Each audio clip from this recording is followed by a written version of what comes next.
Hello everyone, मेरा नाम है शिवम पांडे और आज हम irrigation and water resource engineering में एक जो प्रीवियस टॉपिक है हमारा लेसीज थ्योरी उसके बारे में डिस्कशन करेंगे and then we'll move on to the longitudinal section of the canal. इसके बाद हम आगे डिस्कस करेंगे about the simple cross section of the canal. तो हमने लास्ट क्लास में इस टॉपिक को डिस्कस किया था, दैट वाज लेसीज थ्योरी। हमने initial regime, final regime and true regime की बात करी थी and we have also discussed these few points, that is silt is kept in suspension due to the force of the vertical eddies. So this is the basic point there. और हमने एक बात ये भी करी थी कि क्या डिफरेंस है इसका कैनेडीज थ्योरी से। So the point number 2 here states that these eddies are generated from both the sides and the bed and both are normal to the surface of generation. बल्कि कैनेडी थ्योरी में क्या माना था कि सिर्फ और सिर्फ बेड के थ्रू ही जो वर्टिकल एडीज हैं वो जनरेट होती हैं, और लेसीज थ्योरी ने क्या माना कि साइड्स के थ्रू तो जनरेट होंगी, साथ में बेड के थ्रू भी जनरेट होंगी।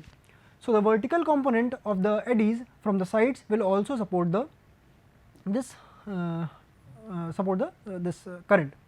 सो Lacey assumed hydraulic mean depth as a variable. हमने ये बात करी थी लास्ट क्लास में कि यहाँ पे ये हाइड्रोलिक मीन डेप्थ क्यों आ रहा है, बिकॉज यहाँ पे साइड्स है और बेड है। यदि हम साइड्स और बेड दोनों को लेके चल रहे हैं, दैट मीन्स कि we are talking about the entire wetted perimeter and also we are talking about the entire wetted area.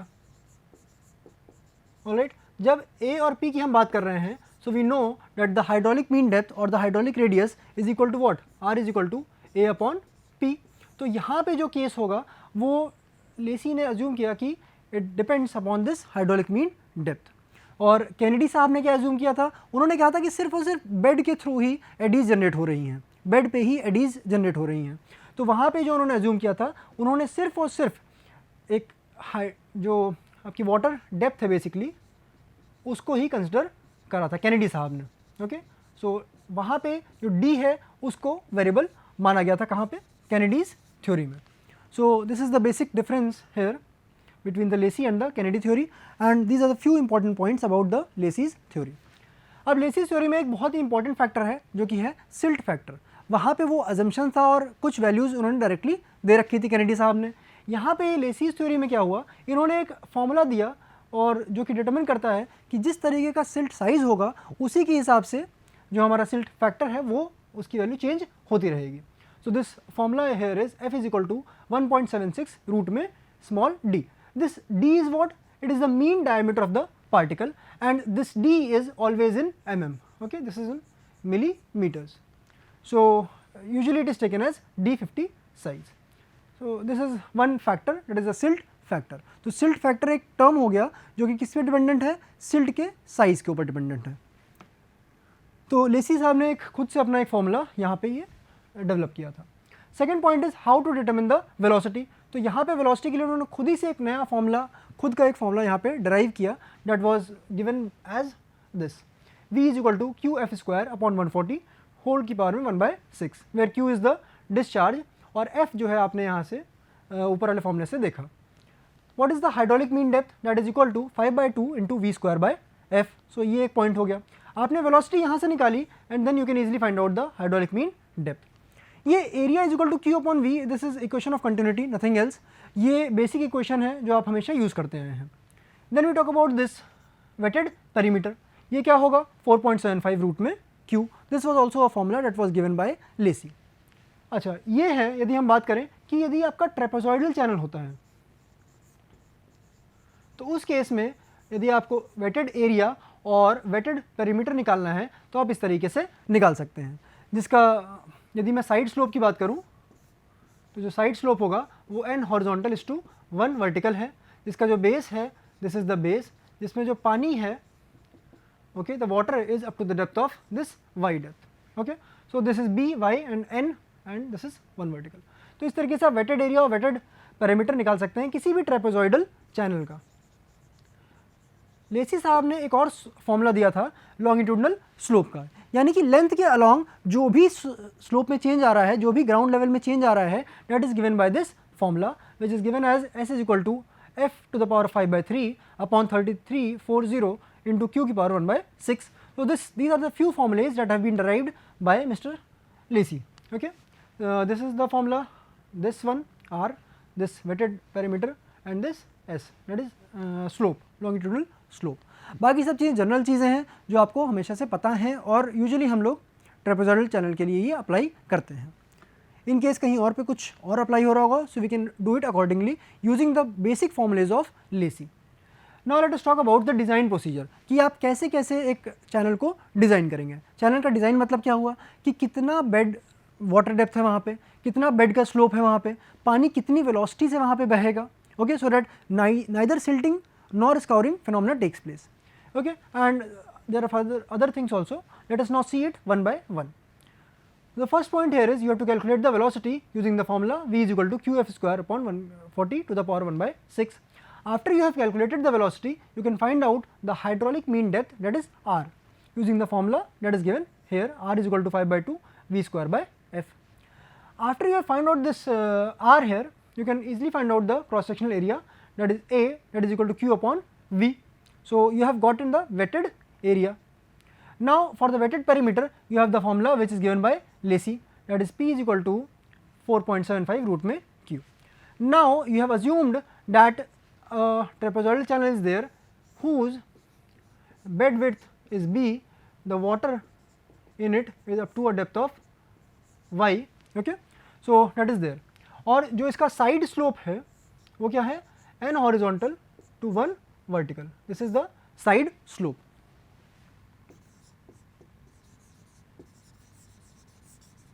हम यूजुअली यही इसको मान के चलेंगे अभी और इसी के हिसाब से हम सारा काम करेंगे. Okay, so that is the side slope. So you can easily find out the bed width and the depth y using the two equations, that is wetted area and weighted perimeter. ये किसके लिए है, ये trapezoidal channel के लिए है. a is equal to what, b plus y into Y and this perimeter is equal to b plus 2y into root में n square plus 1. Okay, so that is this formula. And the fifth formula here, the numbering here is wrong. The fifth formula here, it is the bed slope S, that is S is equal to f की power 5 by 3 and 3340 into q की power 1 by 6. तो ये procedure है, आप एक एक करके एक एक स्टेप फॉलो करेंगे and you will be getting the different values. Now let us see here how you can easily see for a trapezoidal channel first of all, जिसका side slope 1 vertical is to n horizontal है. Okay, this is the side slope. अब ये side slope या तो बहुत steep हो सकता है या फिर वो बहुत ही फ्लैट हो सकता है. ओके, साइड स्लोप कुछ इस तरीके से भी हो सकता है और साइड स्लोप कुछ इस तरीके से भी हो सकता है. This is a steeper one and this is the flat one. Okay, so this can be, these are the two possibilities which are there. तो wetted area is equal to b plus N Y into Y and this perimeter is equal to b plus 2y into 1 plus n square. Okay, so this is the two formula. यदि आप perimeter की बात करें तो आप समझ सकते हैं यहाँ पे कि यदि ये B है, okay, and if I say that पानी यहाँ पे कैनाल में up to a depth of y भरा हुआ है और मैं कहता हूँ कि this is the n horizontal is to 1 vertical. तो यदि इसमें ट्राइंगल की बात करने लगूँ, जो साइड वाला ये ट्राइंगल है दिस वन हेयर, तो मैं कहता हूँ कि ठीक है, let's say this is y. Okay, this is the y depth, पूरी हमने पूरी डेप्थ मान ली अभी हमने यहाँ पे. Okay, and this will be what, this will be n times y. So this will be equal to what, root में 1 plus n square into y. This side here है ना, दिस लॉन्गर साइड हेयर. जैसे ये longer side की हमने length निकाली है वैसे ये भी लॉन्गर साइड की लेंथ होगी इधर पे, this one here. So we can easily find out the wetted perimeter, that will be what, b plus y root में 1 plus n square plus y root में 1 plus n square. Alright, so this comes out to be what, b plus 2y root में 1 plus n square. So you can easily find out the wetted perimeter. इसी तरीके से आप wetted area भी निकाल सकते हैं. So this is the trapezoidal channel जहाँ पे आपने पेरीमीटर और एरिया देखा. Now what are the drawbacks of the Lacey's theory? It is a highly empirical theory because everything is dependent upon the 4 or 5 formulas that have been given by Mr. Lacy. Second point is characteristics of a regime channel are not defined precisely. कि क्या ही regime channel क्या होगा उसके बारे में exact terms में बातें नहीं करी गई हैं. फाइनल regime की बात करी गई, इनिशियल regime की बात करी गई, ट्रू regime की बात करी गई है, बट एक्चुअल में क्या है regime channel उसके बारे में डिटेल डिस्कशन नहीं हुआ है, उसकी प्रॉपर्टीज़ के बारे में बातें नहीं हुई हैं. फिर जो यहाँ पे जो चर्चा चलती आई है कि ट्रू रिजीम कंडीशंस होंगी और होती हैं और अचीव हो जाती हैं, बट एक्चुअल में प्रैक्टिस में ट्रू रिजीम कंडीशंस कभी अचीव नहीं कर पाता है कोई भी channel. So that is a problem which is different from the actual practice there. Fourth point is large dependence on a single factor F. अब आप इस पॉइंट को आप ऐसे समझ सकते हैं कि जो हमारा पहला फॉर्मूला था, let us now see here, यहाँ पे हमने कुछ फॉर्मूले डिस्कशन किए थे. जो हमारा पहला फॉर्मूला है वो यहाँ पे दिस सिल्ट फैक्टर का है. ओके, सो इस पार्टिकल साइज से शुरू हुई बात, सिल्ट फैक्टर निकल गया. Now you can easily find out, यहाँ पे एफ की वजह से आपने वी निकाला. अब ये एफ क्या हुआ, V is a function of what, it is a function of silt factor. अब यही वी क्या है, यहाँ पे इस्तेमाल हुआ है किसके लिए, इस आर के लिए. नाउ यही आर, तो हम ये भी कह सकते हैं कि R is a function of V and also wherein we can say that r is a function of f also, क्योंकि v क्या है, v एक फंक्शन है f का. फिर यहाँ पे हम बात करते हैं p की, तो p ही एक ऐसा इंडिपेंडेंट टर्म है जो f के ऊपर डिपेंडेंट नहीं है.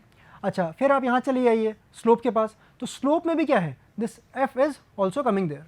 तो आप यहाँ पे देख सकते हैं कि this velocity, the hydraulic mean depth and also the slope, ये तीनों ही एक टर्म पर डिपेंडेंट है जो कि है आपका silt factor.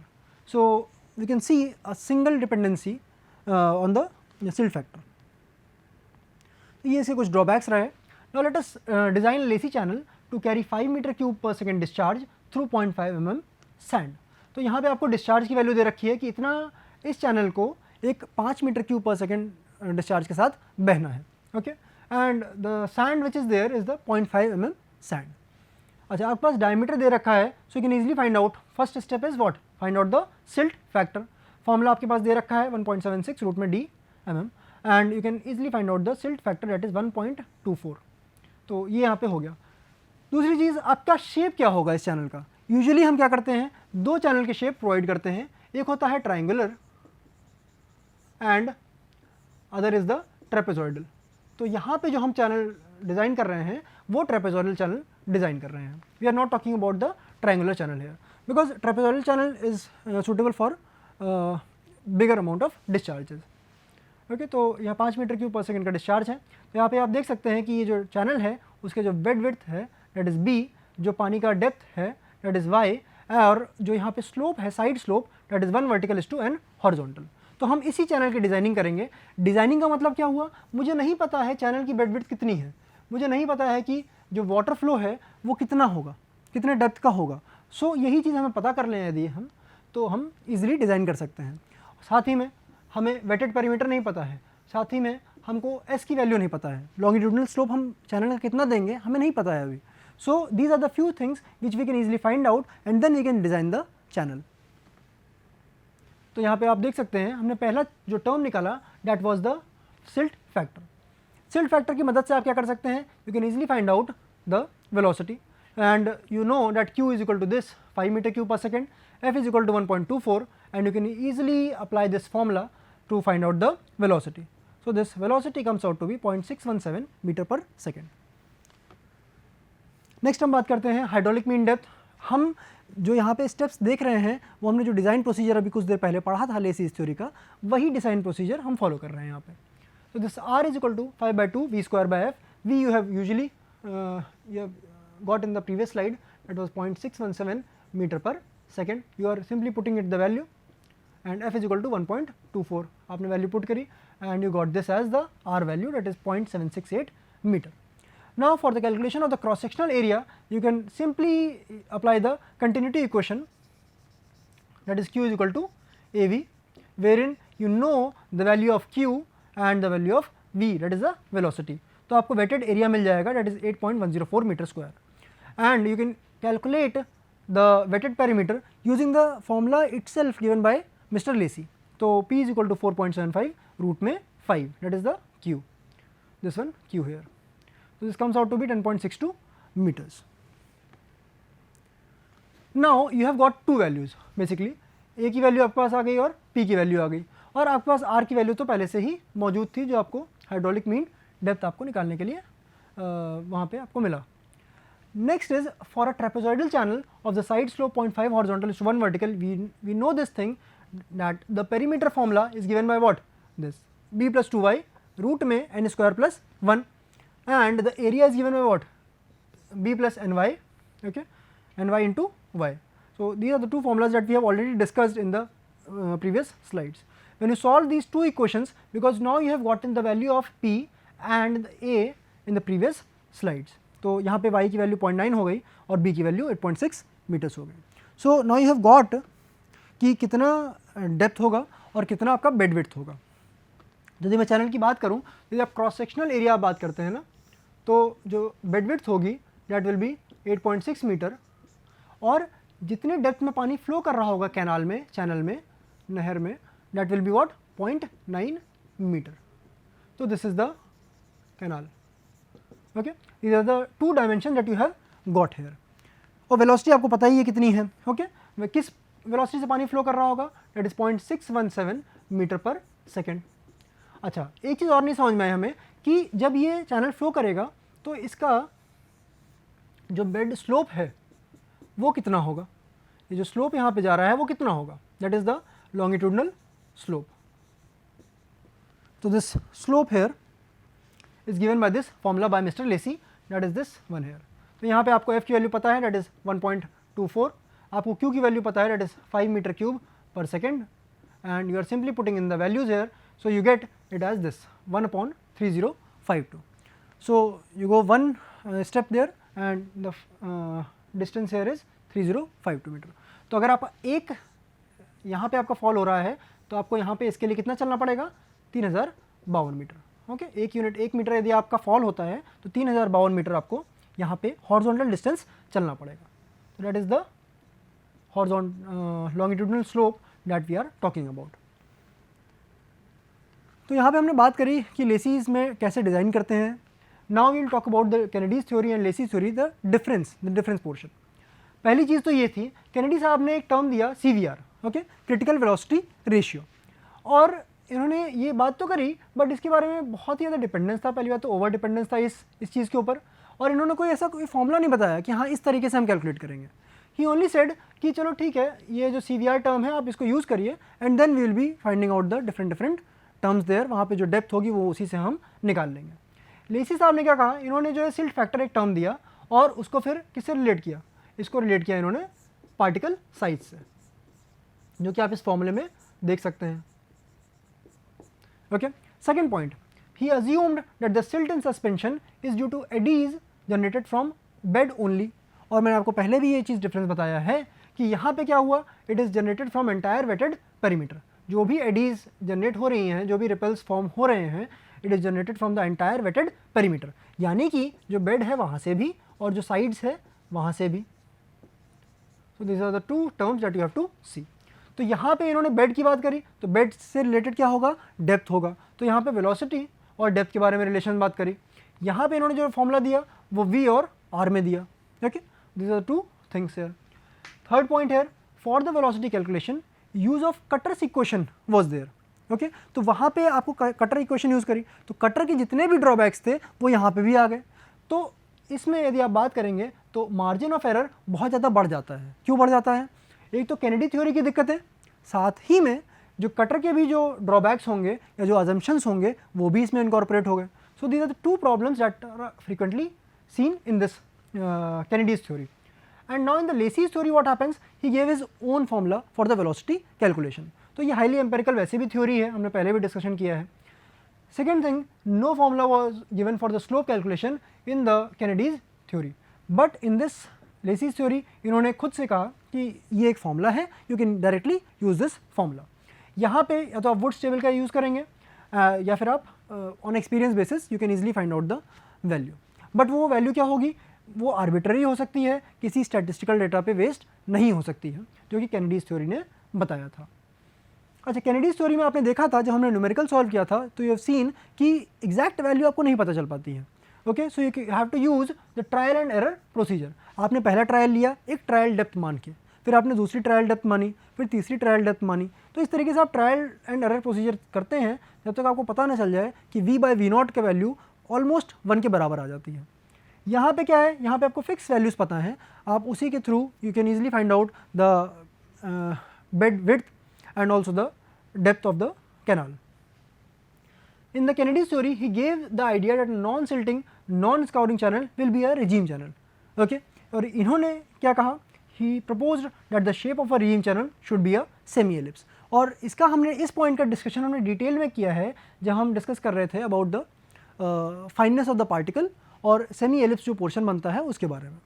So this is the difference, basic difference between the Kennedy's theory and the Lacey's theory. Now we will be moving on to the important topic of cross section of the canal.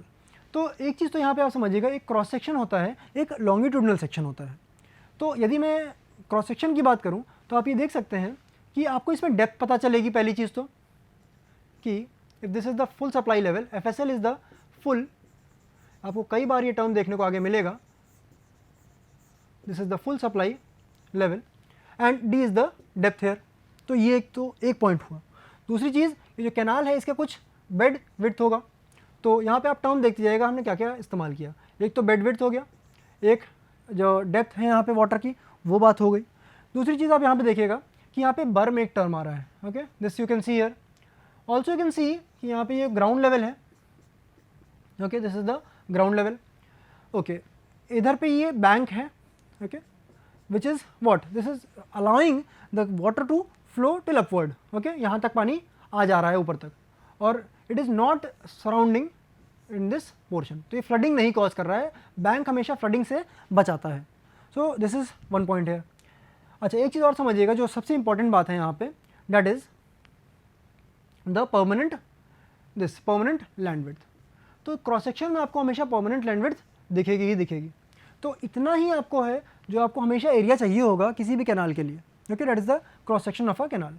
तो इसमें जितने भी अलग अलग component होते हैं, जैसा कि आप बर्म यहाँ पे देख रहे हैं. ओके, जिस कैनाल के बारे में बात कर रहे हैं, डावला देख रहे हैं, परमानेंट लैंड विड्थ देख रहे हैं, इन सभी के बारे में हम आगे डिस्कशन करेंगे when we move on to this topic of cross section of the canal. अभी आज के लिए हम बात करेंगे लॉन्गिट्यूडनल सेक्शन ऑफ कैनाल की. दैट इज़, यदि आप लेंथ के अलॉन्ग जाते हैं तो हर किलोमीटर पे क्या क्या डिफरेंस यहाँ पे आ रहा है. ओके, तो आप देखेंगे कि क्या होता है in this portion here. If this is the full supply level of the canal, okay, this is the channel. अब चैनल यहाँ से फ्लो करके इधर की तरफ पानी लेके जा रहा है. Now the water is flowing here in this zone, okay, along this way. अब जो बेड है, जो ग्राउंड है, बेड लेवल है, ये क्या होगा, ये कुछ स्लोप कर रहा होगा. ये ऐसा तो है नहीं कि ये ऐसे ही रहेगा या फिर ऐसे उड़ जाएगा. Okay, this will be some falling because undulation रहते हैं किसी भी टोपोग्राफी में. So you will easily seeing like something like this type of topography. अब यहाँ पे यदि आप देखिए तो क्या क्या चीज़ें दे रखी हैं. फर्स्ट इज़ द डेटम, दूसरा यहाँ पे दे रखा है bed slope, third is the depth, bed width, authorised full supply discharge, permanent land width, what is the village extension, outlet, filling, digging, RL of the proposed bed, RL of the ground, distance in kilometers. तो अब इतने सारे component हैं, अब हम एक एक करके ब्रेक करेंगे पहले इसको, तब इसको आसानी से समझते हैं. Let us see it one by one. तो जितने भी पॉइंट्स यहाँ पे हमने अभी यहाँ पे बात करी है, इसके बारे में हम एक एक करके बात करते हैं कि क्या है ये चीज़ें. फर्स्ट ऑफ ऑल, सबसे नीचे आपने डायग्राम में देखा था, that is this distance in kilometre. तो जैसे जैसे आप आगे बढ़ेंगे, आपका ये रेफरेंस लेवल है दैट इज़ 0 किलोमीटर. जैसे जैसे आप आगे बढ़ेंगे तो क्या होगा, ये 1 किलोमीटर पे होगा, ये 2 किलोमीटर पे, ये 3 किलोमीटर पे, 4 किलोमीटर पे, 5 किलोमीटर पे, इस तरीके से कुछ होगा. ये आप जैसे जैसे लेंथ में आगे बढ़ते चले जाएंगे. तो you can see it here, it is 0.00, 0.20. Okay, this is 1 kilometre mark here. Okay, this is 2 kilometre mark here. Alright, this is 3 kilometre mark here. और इस तरीके से आप इसको देख सकते हैं. 4 here and this is 5 here. तो इस तरीके से you can easily see that we are moving from 1 kilometer to different kilometers. और बीच का जो भी एरिया है उसको भी हमने यहाँ पे इनकॉर्पोरेट कर रखा है 200 मीटर पे. तो this is the basic longitudinal section और यही एक बेस है जहाँ से हम स्टार्ट करते हैं. Second thing let us see here is this thing कि डेटम है, बेड स्लोप है. अच्छा, यहाँ पे आप देखिएगा, यहाँ पे जो बेड स्लोप बता रखा है दैट इज़ 22.5 सेंटीमीटर पर किलोमीटर. यहाँ पे भी वही चीज़ दे रखी है 22.5 सेंटीमीटर इतने स्ट्रेच के लिए. यहाँ पे भी सेम है 22.5, बट यहाँ पे क्या हुआ, थोड़ा सा स्टीप बन गया है. ये कितना स्टेप हुआ है, 24 सेंटीमीटर पर किलोमीटर हो गया. Okay, that is 1, okay, and then it is 24, यहाँ पे भी इतने स्ट्रेच में 24 है। तो ये स्ट्रेच की अब बात करते हैं। अभी तक तो हमने नॉर्मल लेके चला था, अब हम क्या करेंगे, एक स्ट्रेच से दूसरे स्ट्रेच की बात करेंगे। तो यदि मैं इस पर्टिकुलर नंबर 1 स्ट्रेच को लूँ तो यहाँ पे आप देखिएगा, यहाँ पे डेप्थ है पानी की 1.04 मीटर है, ओके। और यदि मैं इसकी बात करूँ, ओके, इस स्ट्रेच की, let's say number 2 is this, third is this stretch, this fourth stretch, तो मैं अभी फर्स्ट स्ट्रेच और फोर्थ स्ट्रेच को थोड़ा सा कंपेयर करूँगा। तो डेप्थ इज़ 1.04 मीटर, यहाँ पे जो डेप्थ है वो 0.945 मीटर है। और आप खुद समझ सकते हैं कि जब यहाँ से पानी छूटा, ये कैनाल है, और यहाँ से जब पानी छूटा तो यहाँ पे तो डिस्चार्ज ज़्यादा है, यहाँ पे पानी का डेप्थ भी ज़्यादा होगा। धीरे धीरे कुछ लॉसेज होंगे, कुछ सिल्टिंग होगी, कुछ वेस्ट होगा। So the water that is reaching here, उसका डेप्थ कुछ यहाँ पे कम हो जाएगा, जो कि यहाँ पे आप देख सकते हैं 0.945 मीटर हो गया।